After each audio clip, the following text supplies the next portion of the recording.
Well, we are live, or at least I think we're live. I'm trying something different. I'm going to be using YouTube Live as kind of an experiment. And so I would love to know that you're watching. I got chat up here. I'm going to be participating with that, kind of experimenting with this. I hope everything works smoothly. But what we're doing is something I've been testing out is this idea of doing a digital audit of a church, looking at your website, your social media, your streaming, and then digital experiences, which we'll talk a little bit more. And so I got really good feedback in the last video that I did around looking at a church. And now we got another church, Lighthouse Church in, I think it's Maryland. I'm really looking forward to dialing this in. And so I'm just going to do this live. There's no edits. I got some coffee, some water. Hope none of my kids come in here and bug me, but let's jump into it. So this is the church. It's Lighthouse Church, and just looking first off at your website right off the bat, I really like the design. It works pretty smooth, clean, coloring. It's kind of got like a little bit of a church home feel to it, a design. I don't know if that's on purpose or if they got it from you. Who knows? Couple things I love. I have a love-hate relationship with these, but I really love them. I really love this pop-up. I don't know what is powered by this, but I love this idea of somebody coming to your website and they get to talk to somebody, and that you see it as like a social, not just like a 1.0 web kind of experience, which a lot of websites are. They're just static PDFs that kind of display who you are. But I love this idea of giving a chance for somebody to talk to you. And then obviously what you do with this is that you schedule volunteers, or even like maybe a secretary or an administrative assistant type of person that maybe they're at a front desk at your church during the week. You also train them on this. I don't know how this is powered, but I know a lot of churches use intercom. There's a lot of ways to do this. Intercom's probably the most popular platform right now for this. And so if you're not aware, check out Intercom. I know that we're messing around with the idea. One of the first churches I knew that ever did this was Community Bible Church in San Antonio. They did this. My friend Niels did this years ago. They trained all their secretaries that were already at a desk, like during the week, to also be a digital secretary. And I think this is this is the future. So check that out. I love this. But generally, I love the video. Obviously, it gives off some youth vibes that your church is a little younger. God can use one decision to change your entire life. That's really cool. So I'm assuming if I click on this, oh, look at that. It goes to a playlist. That's a little different. But I like it because you guys are good at YouTube. So that's kind of a cool idea. This is different. You hover over it. I like it. Visit LH. It's interesting. I didn't know what LH was when I first saw it, but it's a cool branding. So I kind of love how the shorthand of the branding that you're doing. I like these photos. These are. I like how all the photos are obviously color corrected to have a very distinct feel. I think that's something small a lot of churches don't do with their website, where they just kind of upload standard photos and they don't have like a designer go in there and actually mess with it, because this, it has that Instagram filter type of feel to it, early Instagram. Our values, yeah, this stuff is good. Simple church, simply yes. Our pastor, this is sweet. Yep, everything here. I mean, this is quite a bit on your homepage, to be honest. I know you're trying to fit a lot in here, but I do like the feel of your website. It feels like it's very snappy and quick. I'm going to go real quick. I'm going to look on Website Grader. Again, if you haven't used this tool, it's a really great tool from HubSpot that you can, look at your website and get some quick stats on it. So I've used this so many different times. It's usually pretty snappy itself. Okay, so apparently your website's a little too big. That's pretty big. That actually surprised me. It felt like it loaded pretty quick, but I guess because of the how much like how many things loaded, you might consider reducing that for sure. Page requests, that's a lot of page requests, but it's not like a huge thing. This is terrible. I'm curious that I don't feel like this is fully right. I know it was slow, but that's really slow.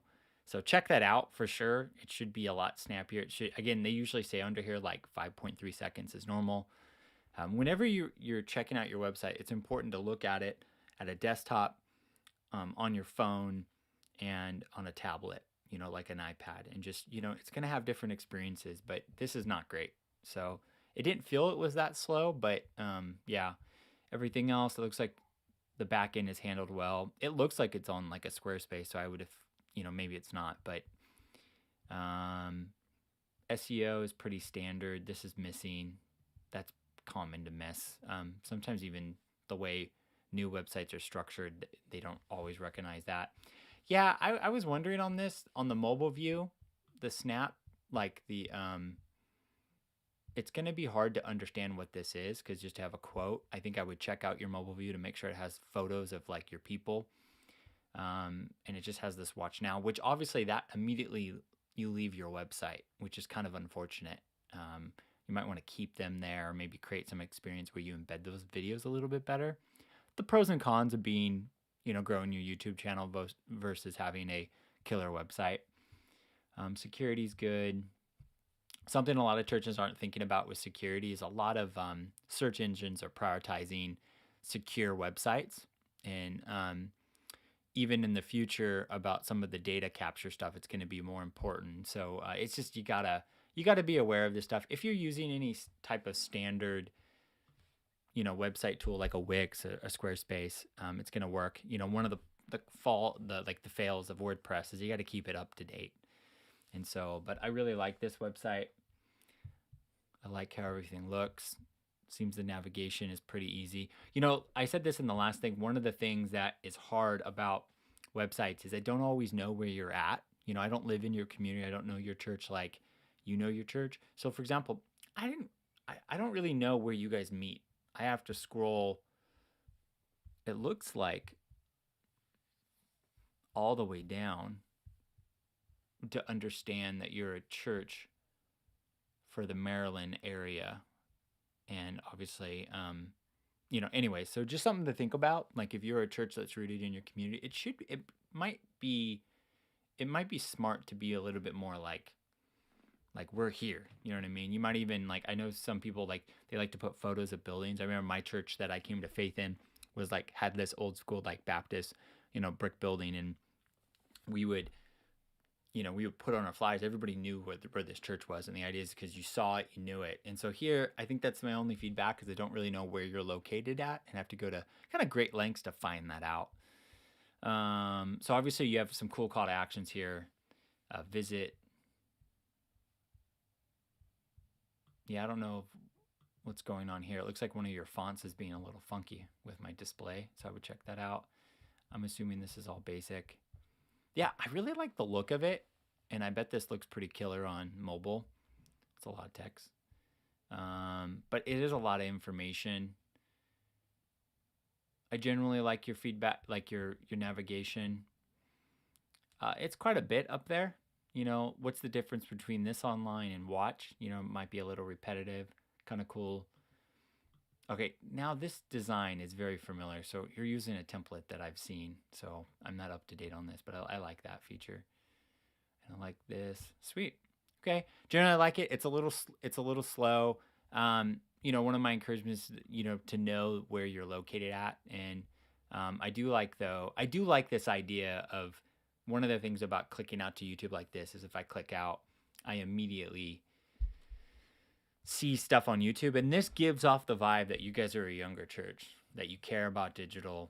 And this is definitely, I like this. So yeah, so some small things to work on. I just removed it. I bet the reason why it loads so slow is because you have so much on your homepage. Okay, let's look at your social platforms.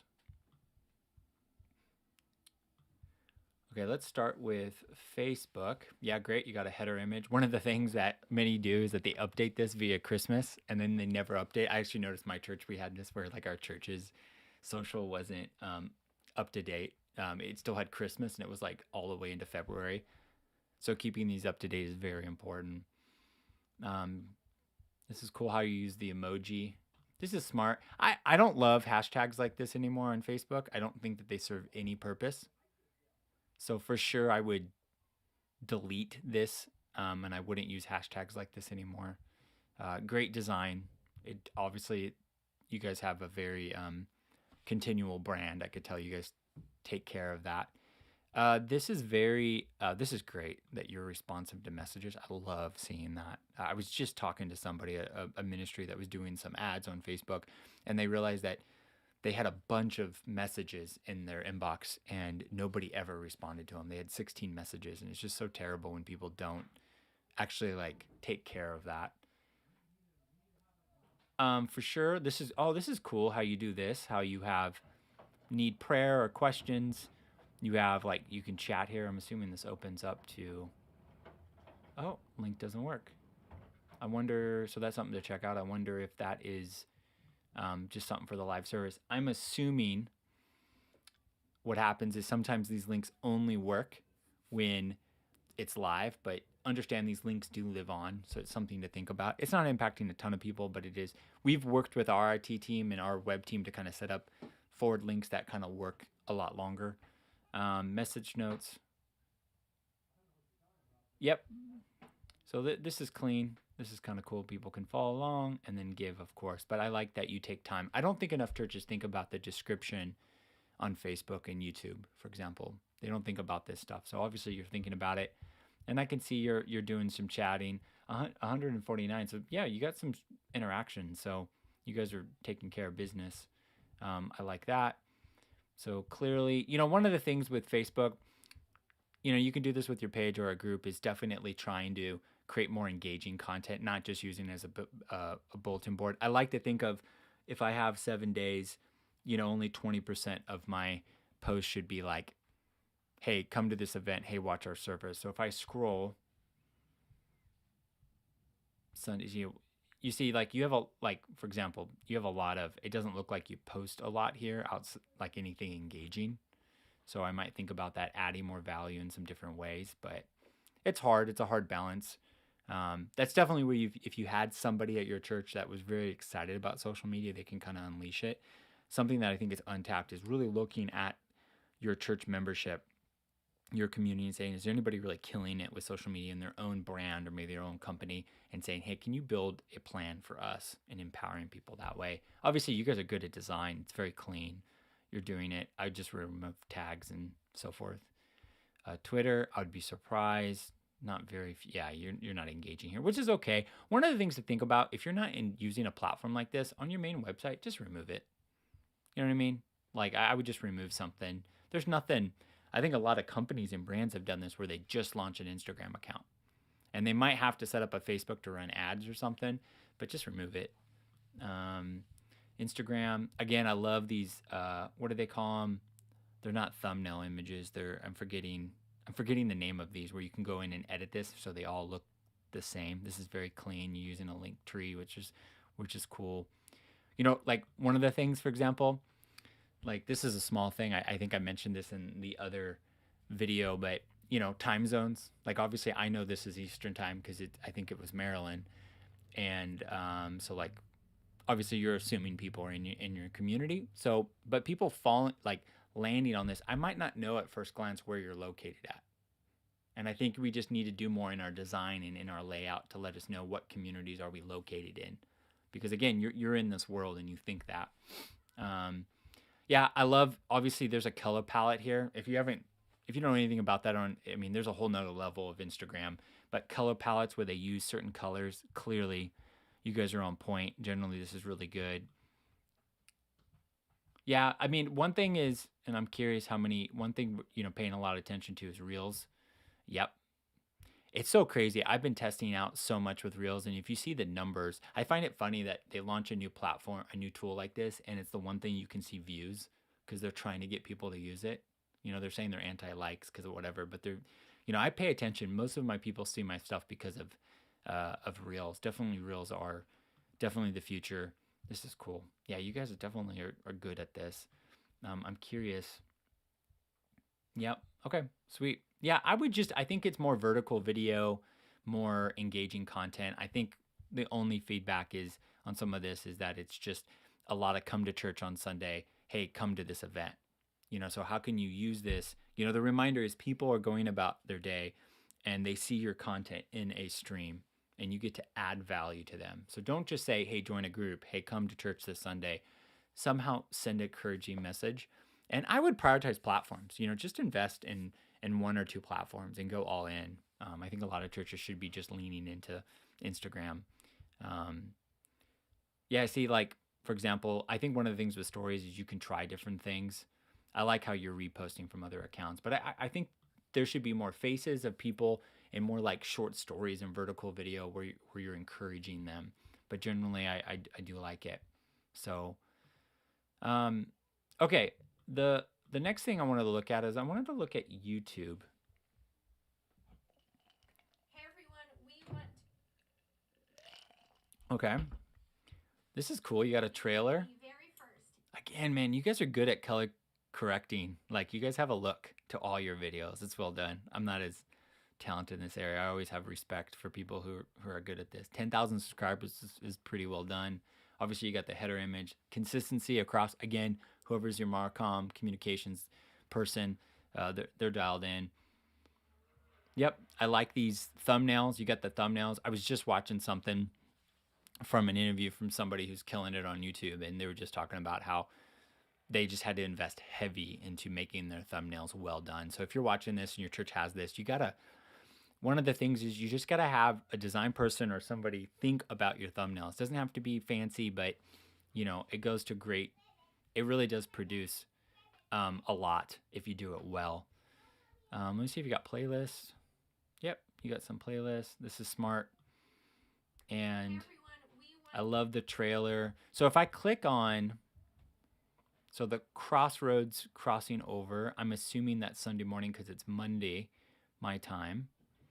I'm going to turn this down. Sweet. So this is sweet. This is something we've been doing. I love the live hosting from the lobby or the backstage or whatever. I think it communicates that there is something going on, that there's a party going on. As somebody who is on staff at a church and I believe in the vision of digital, I still think church's primary focus is building physical community. And digital is a way to engage people, minister people, but it doesn't mean you don't take the foot off the pedal of like trying to get them into something. I think this communicates, hey, there's something going on and hang out. And so this is a cool setup. You know, I bet the crew here has learned a lot in this to be able to have banter. It should be friendly, casual, shouldn't be scripted. I think some churches sometimes script this too much. And that should be what the service is. The service is dialed in, but this should be fun. Hey, we're hanging out, we're having conversations. I like two people. You know, we try to have, men and women on camera and mix it up. I just love the activity because it makes me want to be there. And it also gives me a glimpse of what's going on at your church. And I can see, oh yeah, I can see you guys are playing a game. Oh, look at that. That's awesome. Yeah, that's like from the Tonight Show.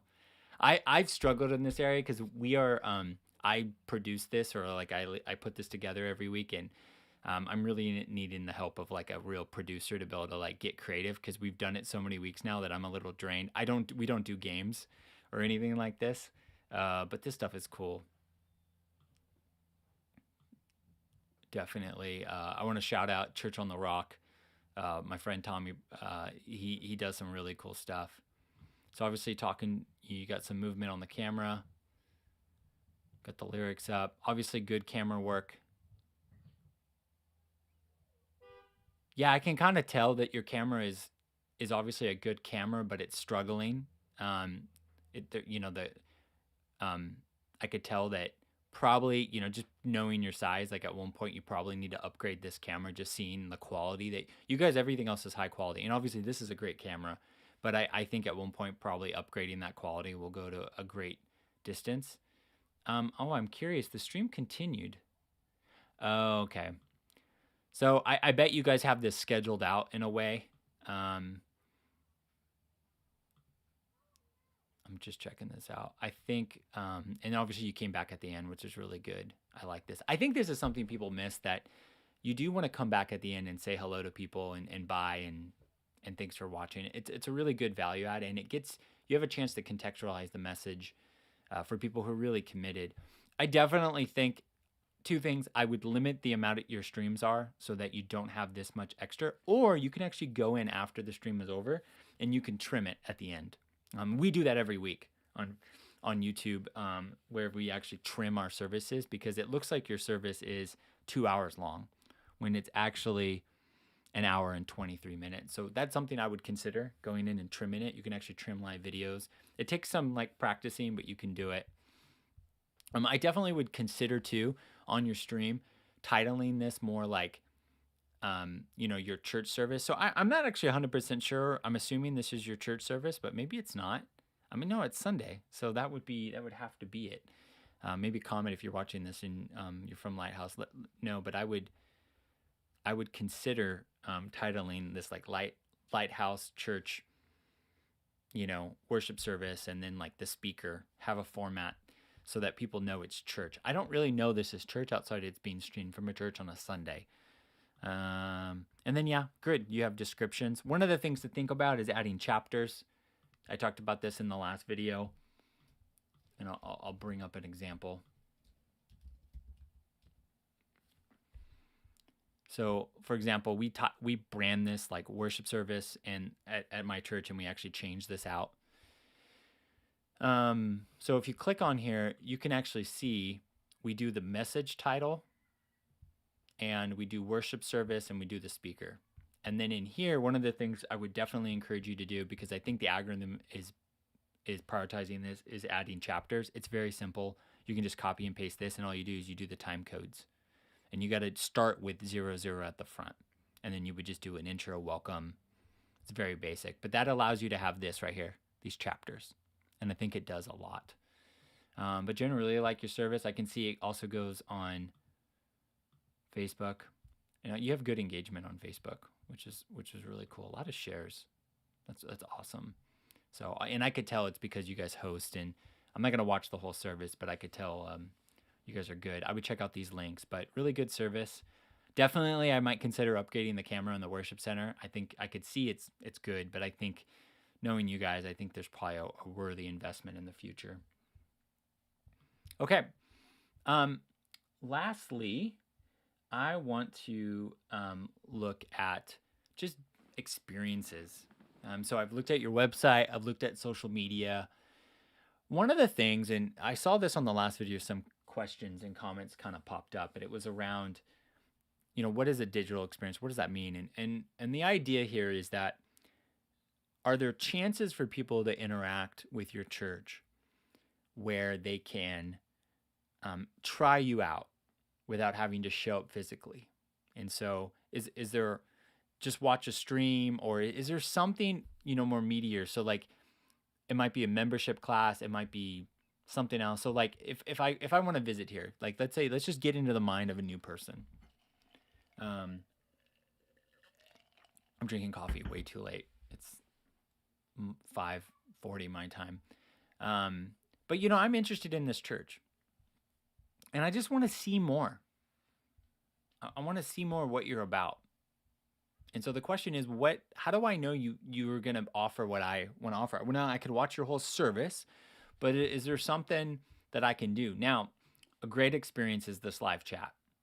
I think right off the bat, this is really good, and even shows faces of people you can talk to.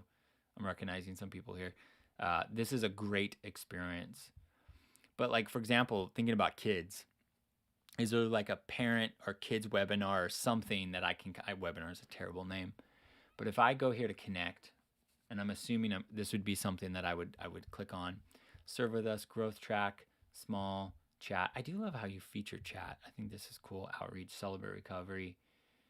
So if I click on families, the thought is here, if I click on this, I'm assuming this is going to bring just some general, but like, for example, this would be a chance on this page to have a video that's on this page from like your family pastor or whoever, and talking to families.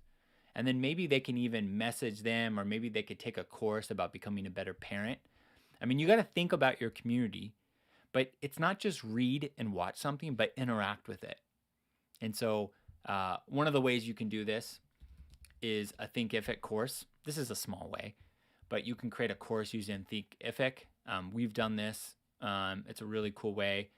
Um, I like to think of it as like interaction is being able to sign up, leave your feedback, interact. And so I think, the same way with some of this, there's just usually there's this chasm between watching something and showing up. And is there somewhere else, like if we're buying something, we like to read reviews, we like to audit it. We want to do everything short of actually buying it before we do it. And people in your community want to do this.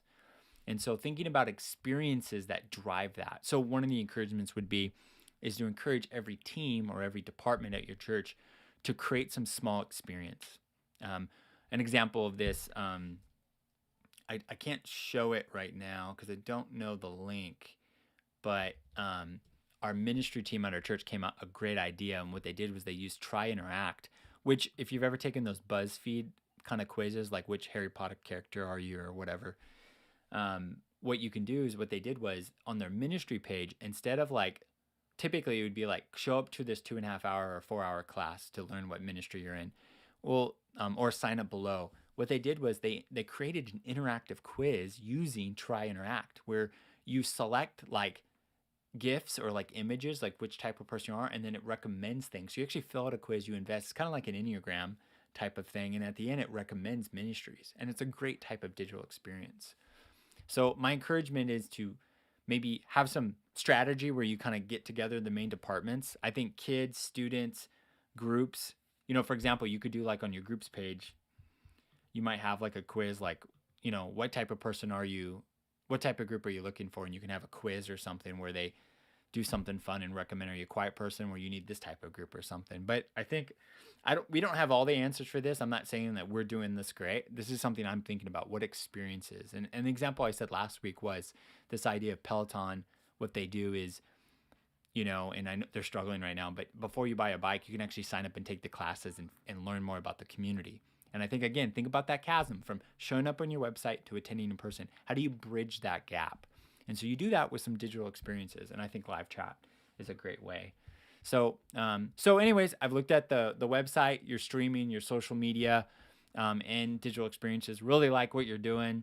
I hope you're, one of the things is once all this stuff is dialed in and you trust it, you can do a lot of cool things with ads and stuff. So so if you got any thoughts or feedback about something I said, drop it. I was going to actually, before I go, I wanted to see where this went. LH Online. So if I watch live, okay, it does go to the Church Online platform. Cool. Yeah, here you have a preview image. New here. Yeah, like I said last week, I really think these are great. I would encourage people who are using the Church Online platform or the Chat platform to embed the full service from YouTube here.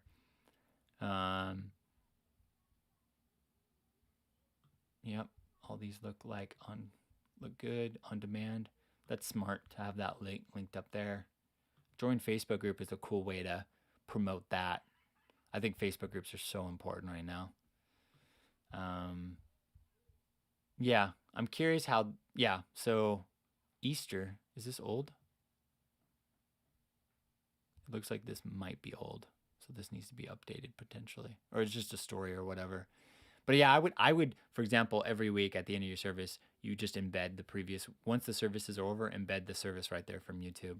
Somebody asked last week about, how do you stream your services with music on YouTube? And it was a great question. I actually answered it in the comments, but understand most music licensing you could get for it, but one of the big things is you can actually demonetize your video so that you don't make money on it, or if you use a song, you just won't get the money from it. And most of the time we don't have enough subscribers, or it's not really a way we're making money.